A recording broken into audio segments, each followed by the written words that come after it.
Our next guest for today, as we look forward to having a conversation on the joint tax reform public hearing that has started and commenced currently. And to just discuss that with us this morning, we're going to be speaking to Kenny Okolugbo. Kenny is here to share with us about the public hearing on joint tax reform. Good morning, Kenny, and thank you so much for coming to join us. Thank you for having me. All right, excellent. I appreciate it. All right, so we'll just go straight in. And a Happy New Year. Oh, Happy New Year to Happy you New too. Year. Yeah. So let's just go straight in because we have had conversations around this. We have talked about this. We have, even before the public hearing, which was a welcome development, we had analysed and seen some pushback, some acceptance of the joint tax reform. Yesterday was day one. First of all, how has it been going? Has the response been good? And I know there was a call for a televising of the public hearing so that as many Nigerians as possible could get their thoughts in and their opinions in. Yeah, I agree with you because, you know, our laws have been obsolete, our tax laws have been obsolete. It has not been in consonance with the present reality of what we face as a nation. And, you know, if you look at the budget, we're talking about 13 trillion for recurrent and about 14 trillion for debt servicing. And, you know, why I'm looking at the budget is that I'm looking at a situation where we have a budget that says 2,005,000 or 2,006,000 barrels is what we're expected to sell a day at a benchmark rate of $75 to a barrel. We are not producing 2,006,000 barrels. We all know that. And so where are we going to be able to make this shortfall if we have to face reality that what happened in 2024 budget doesn't happen in 2025 budget? You all saw that the capital implementation of the 2024 budget was a far cry from what should have been expected. It is only with this tax reform that we'll be able to move 2025 budget close to the reality of people have said it's impossible, moving inflation to 15%. And so what that public hearing is doing is that it's giving a chance to tax professionals, people in the financial industry, chartered accountants, and the citizens, the ordinary citizens, to make an input because the second reading took place on the 28th of November, 2024. And you know, by the time it gets to the third reading, it's been passed into law. And so in the wisdom of the Senate, they said, look, we can't pass this into law except to go for this public hearing. And even though the public hearing is going to end today, between now and the 27th, which is Friday, you are allowed to still make your contributions as citizen in 60 hard copies and 2 soft copies of what your contributions are. That way you can aggregate what the citizens have, their feelings, because this tax payment, it's every citizen that is going to feel it. And let's also call it spade. People don't pay tax because they feel the government is not doing enough. That is why they don't pay tax.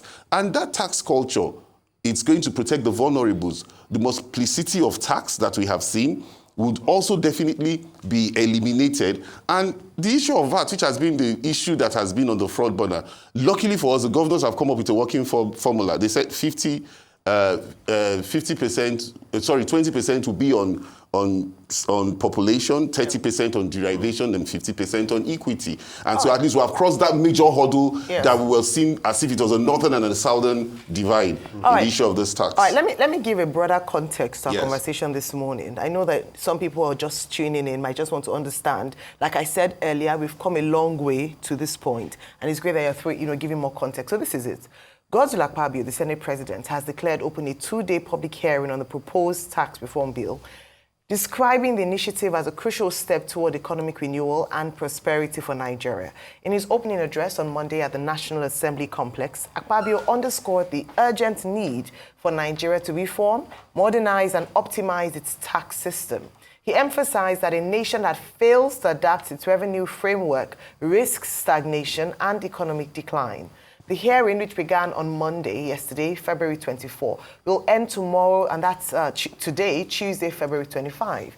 It will provide a platform for lawmakers, tax administrators, business representatives, and citizens to deliberate on 4 key tax reform bills: SB 583, SB 584, SB 585, and SB 586.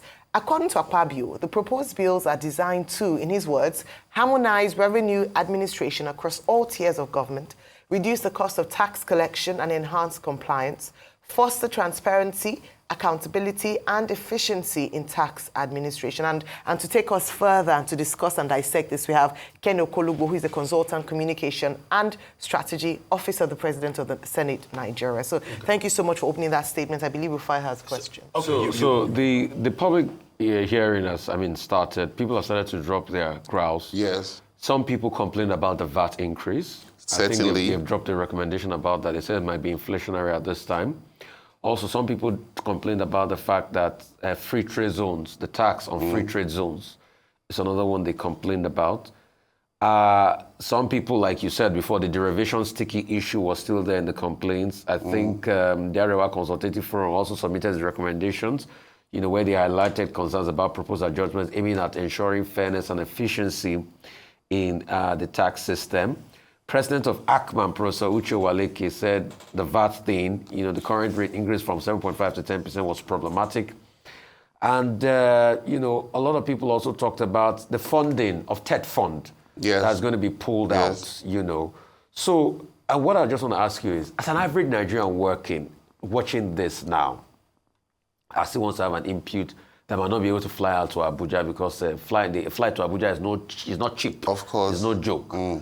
Is there like an email address I can get these recommendations to? Oh, yes. And hard copies. Can you give us the email address? Okay, I will share with you at the end of the program because it was advertised. The email address was there. There's a number. Can you look for it now, please? There's a number so that we can share. And the phone numbers they can call so that they can make these depositions, I can just quickly send that to you. I think I sent it to your producer. Your producer so you just share with me so that we can call it out. Let me just share it with you, but your producer, share it with your producer. So hopefully, quickly, okay, that will be shared. So that we can call it out because a lot of people want to be part of it. I've just shared it with you. And also, I've just shared it with you. Good. Yeah. Also, a case of future, reviews like this on budgets or things or, inputs by the people into the National Assembly. Where can we direct this? I've not seen the message. Or maybe it's the network. It's coming. It's network. It's not cropped in. Or you can just read it out, Ken. Okay, but the thing about it... Just read out the email. Okay. Yeah, just read out the email so that people can get it.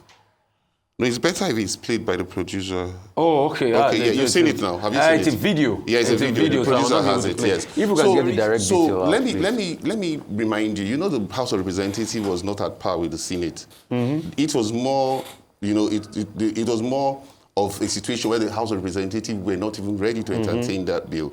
The Senate had moved on from November 28th to public hearing, but the House of Representatives did not move because a lot of them were aligned towards the thinking of the Northern Governors Forum.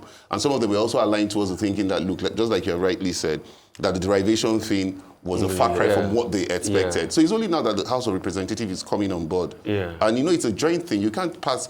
This SB, I think I need to break it down because when you said it, a lot of people don't understand. You have the tax administration, you have the Joint Revenue Board, you have the Revenue Establishment bill, and you have the Tax Administration bill. These are 4 bills that are basically executive bills, so to say. But the executive bills that has to be tinkered with because you remember, company income tax is proposed to be reduced from 30% to 25%. You also have a situation where people who are earning minimum wage, those who are earning, say, 1 million and below, are exempted from paying tax. Then companies that are having 50 million and above in terms of turnover are exempted from paying tax.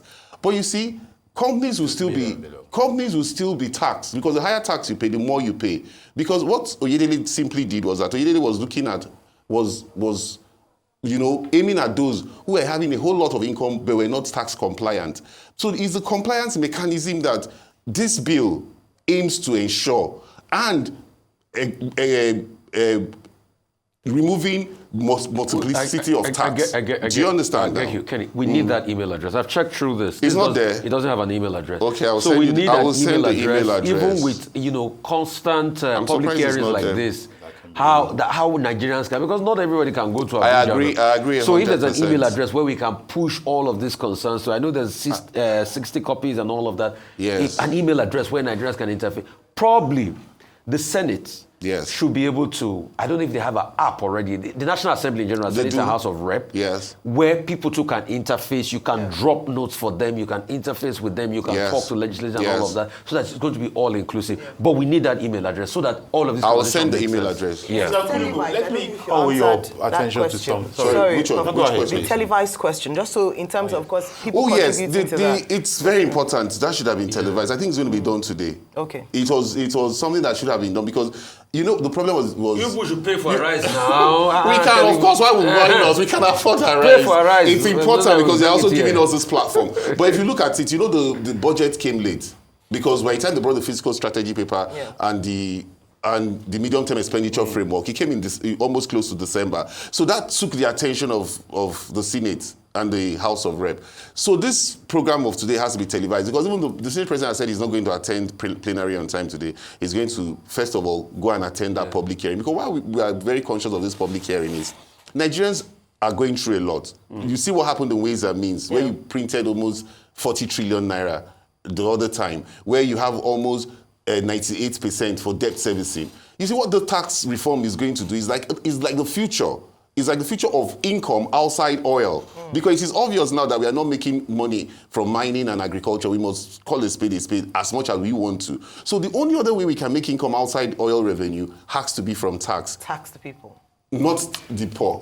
Not the poor. Not the poor. I was going to ask you something about concerns and perception. Yes. We're talking about more interface, televising it so people can see what's going on. And I agree with you. The essence of this hearing is to get people to have to show the transparency and to understand it. But there is a concern out there Yes. by some quarters and not a minority that this is a charade, that in reality you have made up your mind, that you're just doing this to say, we even had public hearing, people had input, we gave them our access. How is the Senate addressing that and the legislation? No, but if you look at the people that were there, the trust deficit. if you look at the people that were there yesterday, you see the chartered accountants, Yes. the chartered tax officers, you see ANAN, and you see the ordinary citizens who are representing NLC, NAUC, TALK. They're all parts of it. These are people that represent So the stakeholders were there. the stakeholders. But how do we measure? But like Rufai rightly said, Yes. it's impossible for you to find people who travel to Abuja. No, because it's of not even the quantity what's of the high people I'm cost. talking about. But it is those who represent them. Why is it that we are okay with what the governors have done?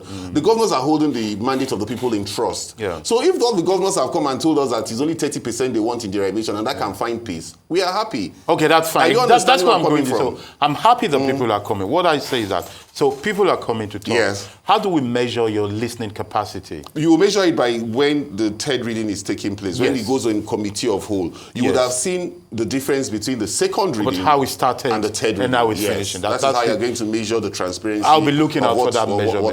what's Some of us will taking be place. looking at that index That of if those that recommendations listening. If those index. recommendations are going to come in, We'll be then you taking said to me about VAT. Can I quickly say Yes. this? That 10% VAT, a lot of people have kicked against it. I don't think it's going to fly. Okay. Because most of the submissions that have been coming in, a lot of people don't want that 10% VAT. Okay. Yeah. Do you understand? I mean, Because a at the end of the day, it's just like what they're saying about Trump tariffs. It will come back to the people. Yeah. Do you understand?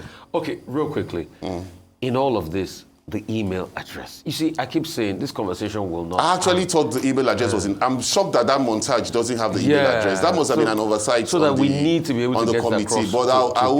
will make it available. A couple of Yes. other things. I know this is apart from the what's it called, the budget. The public hearing we're doing today. Yes. I've been looking at this new budget passed by National Assembly, Yes. and I saw that the Senate and National Assembly cleverly added another extra 170 billion. Plus, of which the already over 344 billion you have in statutory transfer already. Waiting, I won't use the money. No, 3 Why? trillion. 3.6 trillion is statutory transfer. That is No, what I'm will saying warehouse NEDC. No, I'm saying for the South-South National Development Assembly, Commission. the what goes to National Assembly was 344 billion. You people have cleverly added Don't another forget, 170 there are billion. 360 members of the House of Reps. what was and the 170 billion for? 109 senators. Definitely, they have their constituency allocation. But that's over 500 billion. I'd rather leave that question for Adara Mudu, the spokesman of the Senate, distinguished. I know, but I'd rather leave that question for Senator Adara Mudu. Look, what was but the everybody 174 because of the same for project. You come from a federal constituency, don't you? Yeah. So if you're representing your federal constituency, you must be given an amount. Okay, let's assume without considering 1 billion. But Rufai, let's assume without considering 1 billion was shared across board. That's already 400 and something billion. But is that not duplicity? Because you also... No, you will not put it in those areas where they have put projects. Hang on a minute. Yes. Is that not duplicity? Because you also have, what's it called, development commissions across all regions now in the country. The 2 last development commissioners that decided to law on the 4th of February, you people push them in. No, they've not signed South-South. They've signed North Central. Yeah, so you push North Central in. Yes. I think there was budgetary allocation for there's North also Central. for North Central and South-South. But what happened, the beautiful thing is that it has not been broken down. It has gone to statutory transfers. But I hear 40 billion will be going to those 2 people. So you have development commission doing the work. But senators too also want to collect money. They have to break it down before and present it to the but my grouse is, Senate. Why is the Senate taking another extra 170 billion? I just gave you an example. I said, if you just put 1 billion across, not even Senate is 109, House is 360. I mean, it's the 2 houses. Yes, that's 400 and something billion. So is that too much? Apart from the 344 billion they have already? 1 billion per federal constituency. Really? We all know that this money doesn't trickle down. For example, I come from the Ndokwa Nation, which is another producing area. If I was a representative there, 1 billion cannot even do projects. Down. This money cannot do projects that will take care of my 3 local governments. Nigerians are suffering already. This money doesn't trickle down. Most of those projects, ICPC did a research on them about 5 years ago and said most of those projects, these so-considered projects, are scam. Okay, give the 10 Senate and the 10th House of Rep the benefit of doubt. So that brings me to the question around accountability. Yes. And how you measure or plan to measure accountability. Because if you're asking Nigerians to trust you with this amount of money to go to constituency projects or, to your constituents, then we should also show working. So you should also give. So that I just want you to go to that. You know what the Senate President said yesterday? Hold on 1 second. In the same way that we say we're going to monitor just how impactful the public hearings are going to be, we will also monitor just how efficient. Certainly, that's exactly what is the mechanism within the Senate to measure this? What you need to do at this point is that oversight functions will need to increase. Yes. And that's what the Senate President said yesterday. They say, look, if you trust us and we increase our revenue in terms of this tax money that is coming, we will now have no choice but to ensure the oversight functions are such that it will be transparent for Nigerians to see that these funds are judiciously used. No doubt, I agree with you. Corruption is one of the biggest problems we have had in terms of implementations of funds from the budget. But you also see what the EFCC is doing, especially under this new chairman. There's been a synergy working with the National Assembly beyond just, ensuring that people who have diverted funds are arrested. So are you saying putting a stop, you understand what I'm trying to point out, nipping it in the bud has been going on that you might not know we that would not have some of us an are episode, we won't have fainting episodes in the Senate this time. No, I'm serious.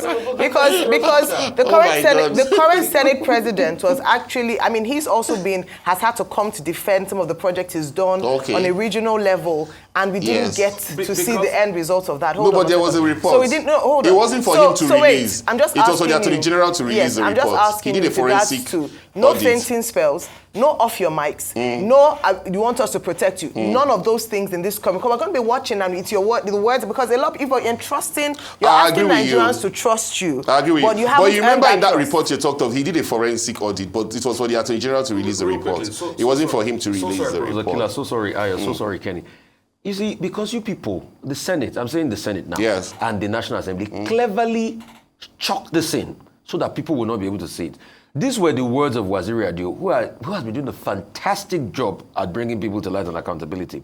With Zagora report said, the National Assembly did not increase or reduce its own statutory transfer of 344.85 billion, so it appears. But there's a 170 billion under capital supplementation for service-wide vote for the National Assembly. So there's about a 50% increase in the budget of the National Assembly without an obvious increase. You need to go through several rows down to see that it was neatly nestled in there. So they cleverly put it in capital supplementation and put it down, so that people will not raise alarm to it. But have you seen those details? Now. Have you seen those details? We have cut it. Well, like I said, Senator Adara Modu would answer that question. That question is not actually for me to answer. That Nigeria is really, the Senate should not be adding any more money. No, but the budget is a law. They reduced, if you notice, they took from some MDAs and put in some that they thought were not they don't have enough funds. For example, if you ask me my personal opinion, defense didn't have enough, even though defense is 4.9 trillion.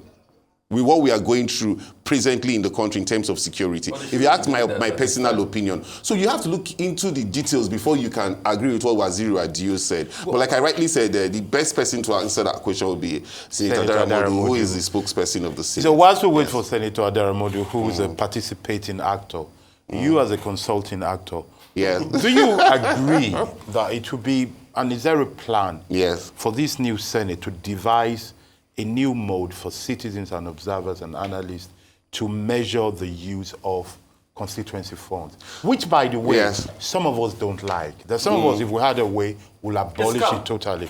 But we have it. Whilst it is there, do you agree that there is a need, and is there a way? So I talk about process here now. Can we devise a way whereby a click of a button, I can see what is supposed to be spent in my constituency, what are the guidelines, and how do I measure it? For example, and it becomes easy to follow.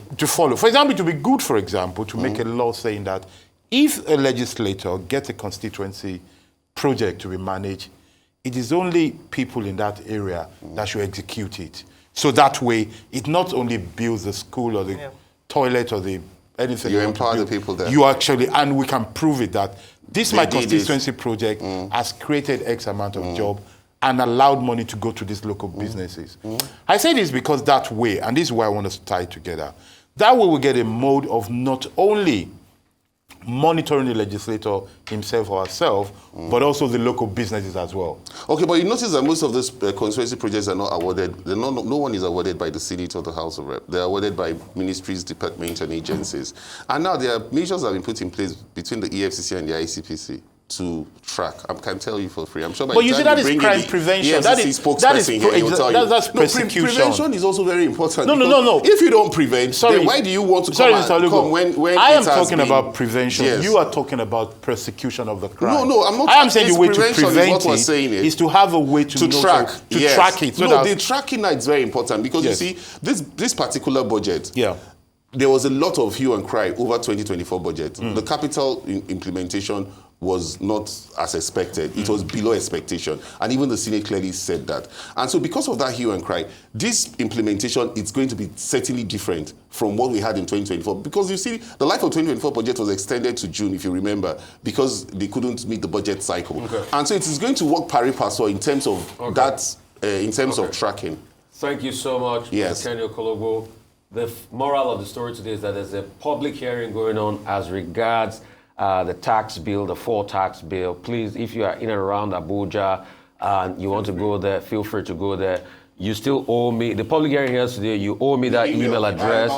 Please send it to me so that I can use my Twitter freely for the Nigerian Senate. So that's my contribution, to Nigeria development. We'll appreciate you like I've been 20 for the Nigerian for your free services. For the Nigerian Senate. But thank you guys so much. Thank you for having me.